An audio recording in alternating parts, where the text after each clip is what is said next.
Je suis sûr que vous avez déjà entendu 30 minutes de running, ça sert à rien de prendre les baskets pour sortir, c'est trop court. Ou encore, le running, ça détruit les genoux. Ou bien ma préférée, la bière après l'entraînement, c'est la meilleure. Aujourd'hui, ensemble, on va démanteler 9 idées reçues. C'est parti!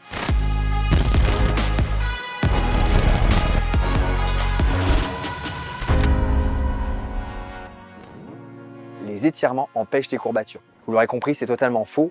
Pourquoi c'est totalement faux? Parce que tout simplement, une courbature, c'est une réaction inflammatoire. Une réaction inflammatoire qui est totalement logique et qui est bénigne.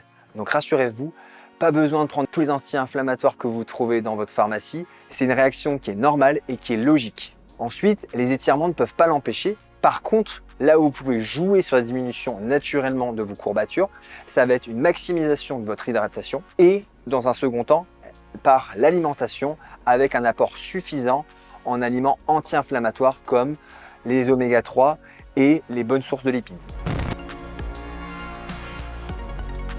Une autre idée reçue qui est relativement répandue, c'est qu'il serait bénéfique de s'étirer après une séance de course à pied. Alors non, ce n'est pas du tout recommandé dans le sens où, après un entraînement qui a été relativement sollicitant, les tissus musculaires ont déjà été fortement mis à contribution et abîmés par la séance en elle-même. Donc venir étirer un tissu qui est déjà abîmé risque tout l'inverse, c'est-à-dire de soit vous blesser ou alors par les effets d'endorphine que peut provoquer les étirements, venir cacher une éventuelle blessure ou douleur. Donc par contre, s'étirer plus tard, c'est-à-dire sur une journée off, là ça a complètement du sens et ça peut être intéressant pour du coup une meilleure récupération et deuxièmement, ça peut aussi vous aider à travailler d'autres facteurs comme la souplesse ou ce genre de choses. Est-ce que courir à jeun permet de perdre du poids? Alors ça, c'est quelque chose que j'entends assez régulièrement et malheureusement, la réponse est non. Perdre du poids en courant à jeun, c'est pas forcément ce qu'il y a de plus judicieux parce que vous n'avez pas les ressources énergétiques suffisantes. Vous risquez plus de faire un malaise ou autre que réellement aller chercher sur vos réserves énergétiques et du coup perdre du poids.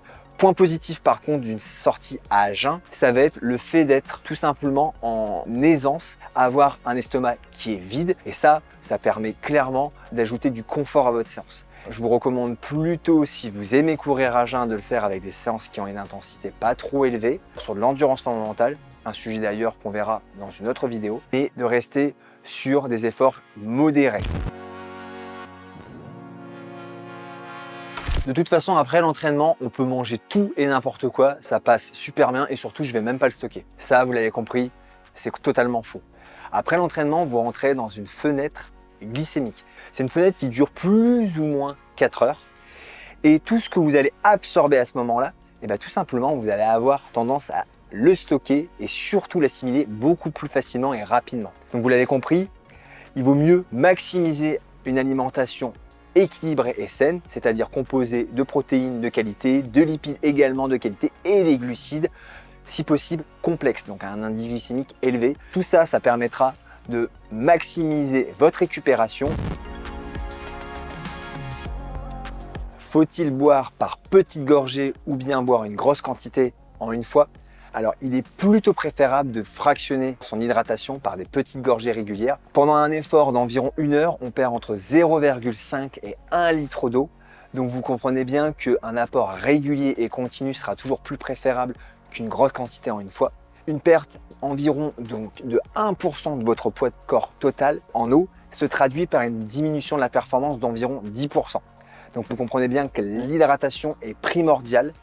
Et je parle bien d'hydratation avec de l'eau, car la petite bière après l'entraînement, c'est quelque chose qui va à l'encontre de la performance et surtout de la récupération.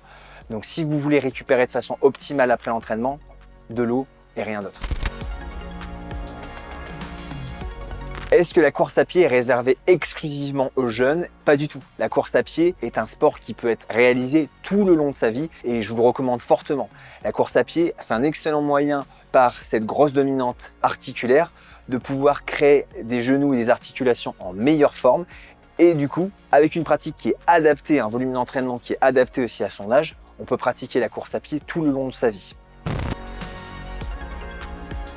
Est-ce que la course à pied va me détruire les genoux. Pas du tout, c'est une idée reçue, ça que j'entends très régulièrement. La course à pied, c'est plutôt l'inverse, c'est-à-dire que vu que c'est un sport avec une grosse contrainte mécanique, si vous avez, encore une fois, un programme d'entraînement qui est adapté et qui est progressif, et c'est vraiment la notion de progressivité, vous n'aurez pas de problème de genoux.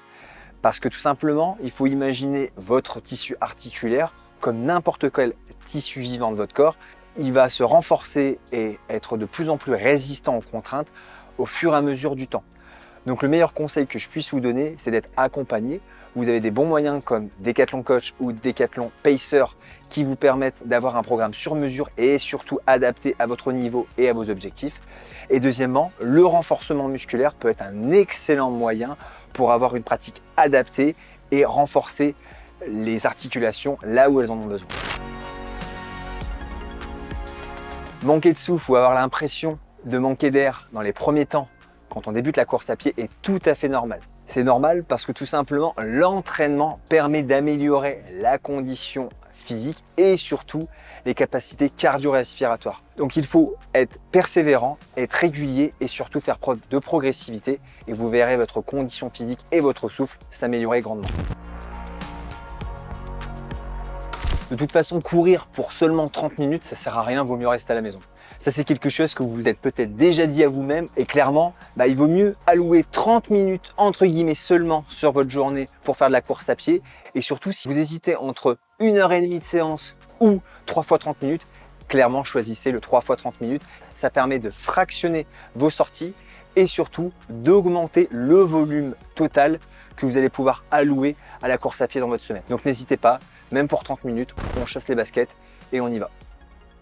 J'espère que cette vidéo vous a plu. Si vous voulez plus d'informations et d'astuces, vous pouvez vous rendre sur le site Conseil Sport. D'ici là, portez-vous bien et surtout entraînez-vous bien. À bientôt.